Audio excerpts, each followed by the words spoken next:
Bom dia. Bom dia a todos e a todas. Quero cumprimentar a presidente dessa sessão, a deputada Leandre, do PV do Paraná, cumprimentando-a também pelo brilhante trabalho que realiza na Câmara dos Deputados. A deputada Leandre é um símbolo daquilo que é a política de verdade, com a sua integridade, sua imensa capacidade de trabalho, sua obstinação, sua busca sincera, inequívoca e incansável pelo bem do Brasil, a partir do glorioso estado do Paraná que ela representa. É uma honra ser, inclusive, liderado por ela na bancada do Partido Verde, mostrando que não só em Leopoldina, que comemoramos com tanto amor o ano passado, o bicentenário de sua chegada, as mulheres do Brasil, como Maria Leopoldina quis ser chamada como vimos no ano passado, essas Marias do Brasil, essas mulheres do Brasil, que ajudaram a construir a nacionalidade brasileira e que hoje, na pessoa de Vossa Excelência, senhora Presidente, continuam a oferecer grandiosos serviços à nação brasileira. Uma honra estar sendo presidido por Vossa Excelência. Cumprimentar aquele que ouso, graças à sua generosidade e ao caráter quase libertário com o qual tem tratado a nossa relação, ouso chamar de amigo, o que de minha parte, sem dúvida, já o é, o senhor embaixador Jorge Cabral. Também é fato singular, e não me parece distante do aspecto providencial, que nesse caminhar em direção ao bicentenário da independência brasileira, relembrando fatos e personagens que marcaram de maneira ímpar não só a construção da nacionalidade brasileira, mas, sobretudo, relações de altíssimo nível que Portugal, a partir das quais o Brasil nasceu. Relações entre o Brasil e Portugal, a partir das quais o Brasil nasceu. E se essas relações tão umbilicais, tão próximas, deram origem a uma nação gigante, a um dos maiores países do mundo, com um dos maiores potenciais sociais, econômicos, políticos que a história já conheceu, se isso nasce dessas relações, não há dúvida que isso só se consolida a partir das autênticas relações diplomáticas brasileiras. Não há dúvida que o Brasil, que tem a abertura de coração como marca que no fundo é um legado do bom espírito português, povo que nasce de 10 raças, povos e culturas distintas, um grande amálgama do mundo, a primeira aldeia global, como já foi escrita. Não é sem razão que a providência nos proporciona, senhor embaixador, que tivéssemos, nesse momento, 200 anos depois, uma figura tão singular da diplomacia portuguesa entre nós. Alguém que conhece os processos históricos e institucionais luso-brasileiros como poucas pessoas e que, mais do que isso, devota em seu trabalho realmente o culto das mais saudáveis relações para o Brasil. Ninguém pode dar frutos sem ter raízes fortes. O nosso trabalho nessa comissão é mostrar onde estão fincadas as raízes brasileiras, de onde elas se nutrem e, portanto, por que podem e devem dar cada vez mais frutos para os filhos amados e que amam essa terra. Por isso, senhor embaixador, eu quero lhe agradecer por todo o espírito de parceria com que o governo português, aqui simbolizado e representado na pessoa de Vossa Excelência, tem contribuído com os trabalhos dessa comissão. O que de fato evidencia o seu espírito, o espírito da independência brasileira, que não foi de ruptura, que não foi revolucionária, que não foi destruindo o passado. A independência brasileira, longe disso, foi um processo de amadurecimento, comparável àquele de um filho que, chegando à idade madura, busca os seus próprios caminhos, busca os seus próprios desafios, sem com isso desprezar a educação recebida pelos pais, sem com isso desprezar a história dos seus antepassados e os seus legados, sem com isso dispensar os conselhos paternos, que sabemos todos nós, perduram até mesmo quando nossos pais já não estão mais entre nós. Essa, no fundo, é a marca daquilo que em sociologia chamamos de sociedades primárias. Diferente das sociedades secundárias, como são os aspectos empresariais, empregatícios, em que os vínculos podem se romper a partir do momento em que não se faz parte mais daquela sociedade. Numa sociedade primária, permanecemos nela, independente de qualquer circunstância. Um pai é um pai, mesmo depois de falecido. Não há nenhum filho cujo pai já tenha falecido que não se refira ao seu genitor como pai. Não há ex-pai, não há pai aposentado, como também não há mãe aposentada ou ex-mãe. Essas são as características de sociedades primárias, e um Estado deve se comportar, sempre que possível e cada vez mais, como um ente social dessa natureza. E por isso, senhor embaixador, a presença e o trabalho de Vossa Excelência têm sido tão representativos para esse momento. Quero cumprimentar o presidente dos Correios, Sr. Carlos Fortner, agradecendo também aquele que foi presidente até pouco, o ex-deputado Guilherme Campos, e a beleza dessa instituição que, cunhada pelas mãos de Dom João VI, hoje pode lhe prestar uma justa e devida homenagem. Os Correios, que são símbolo da integridade nacional, como é o Exército Brasileiro, como é a Marinha Brasileira, como é mais tarde a Força Aérea do nosso país.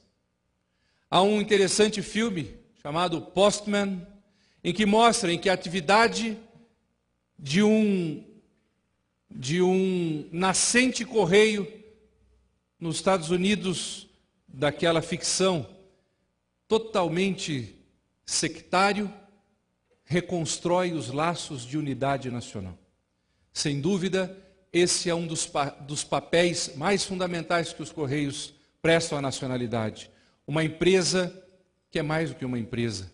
É, no fundo, uma família, e a cada vez mais, a seu modo, e aproveitando-se dos recursos da tecnologia, unindo as famílias brasileiras. Que beleza, senhor presidente, nessa parceria, no fundo, os Correios poderem, de alguma maneira, homenagear o seu grande pai, Dom João VI.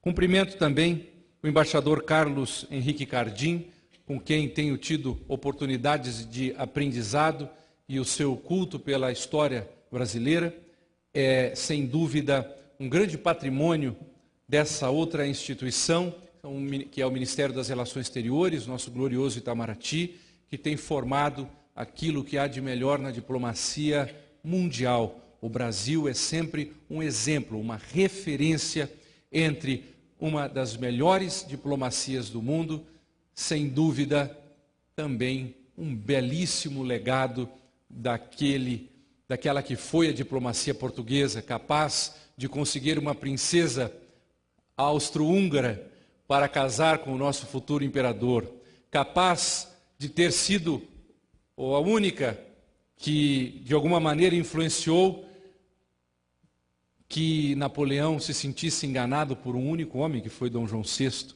assim escreveu nas suas memórias, e tantas outras atuações fundamentais da diplomacia lusitana, e que o Itamaraty tem levado ao estado da arte desde que constituído. Senhoras e senhores, eu pretendo nessa ocasião ser breve, porque nos cumprimentos já fiz questão de enfatizar alguns pontos fundamentais. Eu não poderia deixar de ressaltar, no entanto, que esses eventos comemorativos do bicentenário da independência, que têm sido organizados pela comissão curadora, da qual faz parte a deputada Leandre, o deputado Tiago Peixoto, o deputado Bonifácio de Andrada, a deputada Tereza Cristina e a deputada Soraya Santos, no fundo, são uma busca de restaurar a realidade dos fatos sobre a construção do Brasil, a sua independência como processo de autonomia e não de ruptura. Mas para isso, nós precisamos contar, e contamos de fato, com o que eu tenho dito, e não tenho medo de ser repetitivo nesse aspecto, com a fina flor da burocracia brasileira que está presente na Câmara dos Deputados. Longe da demagogia, que não faria meu feitio, creio que morreria de fome se dela dependesse, mas os servidores da Câmara dos Deputados, que têm se empenhado com o vigor da vida, com amor nesse projeto, é algo que precisa ser revelado ao Brasil. Escondidos muitas vezes em suas salas, atrás de suas mesas, são pessoas que têm prestado esse projeto e não só esse. E eu testemunharei isso até o final dos meus dias. Aquilo que de melhor herdamos desse processo de construção do Brasil. Um povo que de fato eu pude conhecer andando os rincões nacionais, em especial de São Paulo, e de modo particular do seu interior, que povo valoroso foi construído sobre essas terras. Que povo incrível é o povo brasileiro. Povo sim do trabalho, da obstinação, da capacidade de superação de desafios. Este é o verdadeiro povo brasileiro. Um povo honesto sim, por natureza, honesto pela construção da cultura. E que nós não permitamos que as distorções feitas por alguns, e muitas vezes mediaticamente explorada a exaustão, nos confira um perfil sociológico distinto daquele que é o real sobre o povo brasileiro. E vossas senhorias, que compõem essa equipe brilhante, capitaneada pelo nosso querido André, do SED, e liderada no fronte pela nossa querida Ludmila, e eu acho que todos se sentem representados nesses dois baluartes da nossa burocracia da Câmara, são aquilo que no fundo é o povo brasileiro, que presta os seus serviços no campo, na cidade, na agricultura e na indústria, que faz com que nós sejamos referências em tudo aquilo que nos deixam fazer bem. E se não fazemos mais, é porque, infelizmente, concepções equivocadas de relações entre o Estado e a vida privada das pessoas têm sido deformadas.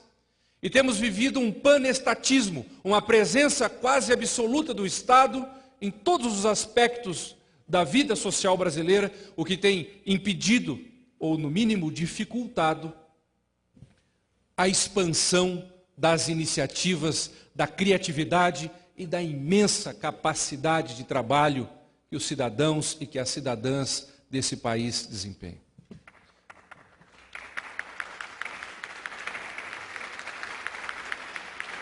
Imensa capacidade que os cidadãos e cidadãs desempenham.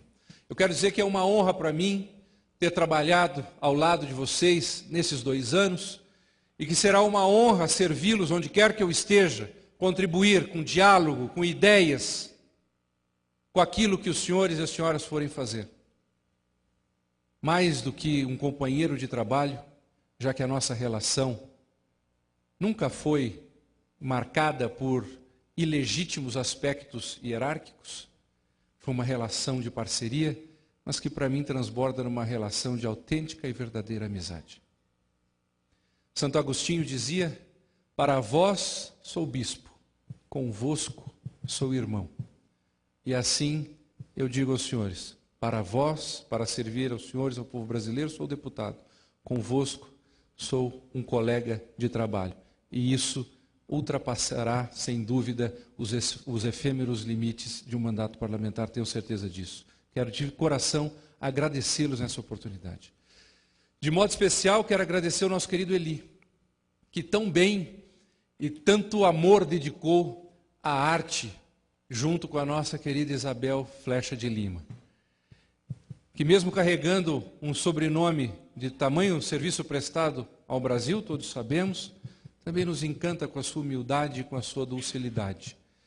Quem viu, e quem não teve, certamente o fará na próxima oportunidade, a nossa exposição sobre Dom João VI, verá que ali há mais do que simplesmente engenho e arte.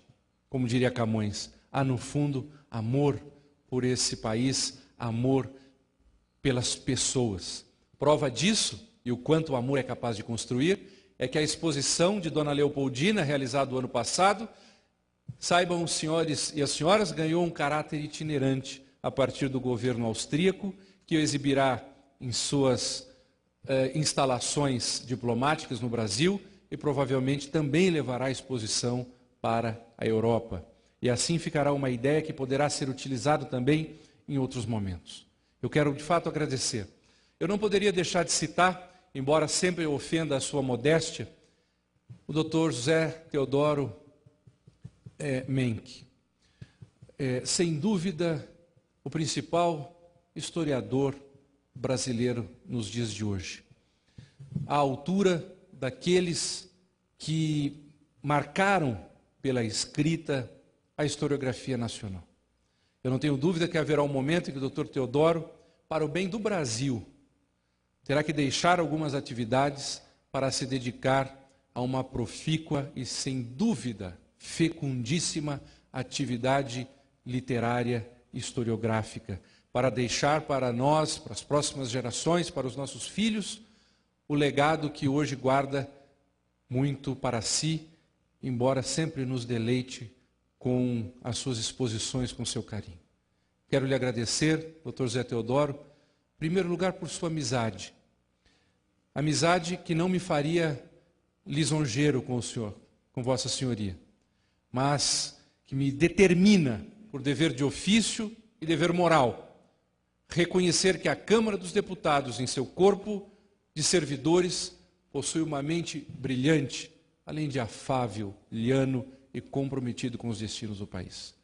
É do Dr. José Teodoro a belíssima publicação de Dona Leopoldina, que tem feito um grande sucesso, e a que hoje, mais daqui a pouco, será apresentada sobre Dom João VI, e espero, se puder opinar, que também o sejam das próximas edições. Concluo dizendo que Dom João VI é uma figura ímpar, mas mais do que a sua singularidade, já tão bem desenhada nos eventos de 2008, em que se comemoraram os 200 anos da chegada da família real ao Brasil, a constituição de um Estado nacional no Brasil. Hoje, quando olhamos para o globo, quando olhamos para o mapa mundi, nós praticamente só nos deparamos com estados nacionais. Ou seja, estados que são soberanos, que são regidos por uma ordem constitucional, que têm instituições que garantem isso para o exterior e instituições que também garantam isso para o seu âmbito interno. Essa não era a realidade do século XIII, quando Portugal começa a se assentar como o primeiro Estado nacional da história. Essa ainda não era a realidade do século XIX, quando Dom João, um pouco antes, em 1815, erige o Brasil a reino, mas um Reino Unido, prefigurando aquilo que seria a concepção de United Kingdom, que hoje nós vemos exaltada no trono com sede em Londres. Essa foi uma concepção portuguesa, e mais tarde uma concepção luso-brasileira. A ideia do Estado Nacional não existia, por exemplo, na Alemanha de então, ainda uma colcha de retalhos, de inúmeros reinos, de uma Itália que terá sua unificação tardia no século XIX, ao custo de sangue, ao custo de dificuldades, para alguns até hoje intransponíveis. Não foi assim que nasceu o Brasil. Fruto desse caráter, fruto dessa grande compreensão do aspecto imperial a que se referia Dom João VI ao vir para o Brasil, nós temos um gigante de mais de 8.500.000 quilômetros quadrados. E por isso eu saúdo de maneira especial o Exército Brasileiro que se faz presente aqui. Primeiro porque é um dos símbolos da nossa nacionalidade. Nascido no Morro do Guararapes, consolidou as raças e os povos presentes no Brasil, com tropas multirraciais, interraciais, que foram forjando, no fundo, a nacionalidade e foram construindo uma multiétnica brasilidade. Segundo, porque não ouvi até hoje nenhum militar reclamar dos nossos 8.500.000, dos nossos mais de 8.500.000 quilômetros de terras que estão sob a guarda desses valorosos homens e dessas valorosas mulheres. Pelo contrário, a vastidão do nosso território e mesmo as dificuldades que ela impõe são motivo de orgulho para vossas senhorias e que aqui hoje representam o nosso comandante general Vilas Boas, a quem eu pediria que vossas senhorias levassem o reconhecimento do quanto o Exército Brasileiro, nascendo com o Brasil e preservando o Brasil de hoje e para as próximas gerações. Vossas senhorias e a farda VO, que todos nós um dia pudemos honrosamente vestir, saibam o quão importante é o trabalho que realizam e que não deixemos que ruídos dos incautos retirem o moral que deve nos acompanhar ao amanhecer. A construção, portanto, do Estado Nacional Brasileiro é uma marca indelével. Veja, aquilo que é risco no mundo, os aspectos sectários e de separatismo, no Brasil praticamente foram extremamente efêmeros. Somos um gigante que, sem dúvida, acorda a cada dia no trabalho e no vigor dos brasileiros. Dom João VI veio para construir o império no Brasil, e com isso de fato termino. Porque sabia muito bem o que significava a palavra império. Um tipo de organização política que pudesse garantir ao mesmo tempo a unidade, mas que soubesse preservar os aspectos da pluralidade local. Não é por acaso, portanto, que o Brasil ainda hoje é assim. Ninguém se sente menos brasileiro em qualquer rincão desse país. Temos uma profunda unidade nacional que devemos todos manter a qualquer custo, mesmo que seja o custo do nosso sangue. Se não o for, que seja do nosso suor e de nossas lágrimas. Por outro lado, poucos países no mundo possuem uma diversidade local tão grande como a nossa. Aspectos culturais e sociológicos que tornam cada pequena cidade, cada pequena propriedade rural desse país, como se fosse um local único no mundo. E no fundo, único no mundo é o Brasil. Gigante não só pela natureza, mas pelo engenho e pela arte, cito de novo Camões, de brasileiros e brasileiras, que com Dom João VI viram o alvorecer de sua nacionalidade. E com o esforço de cada um de nós, fará com que não haja poente para esse glorioso e amado país. Viva o Brasil! Um bom dia a todos.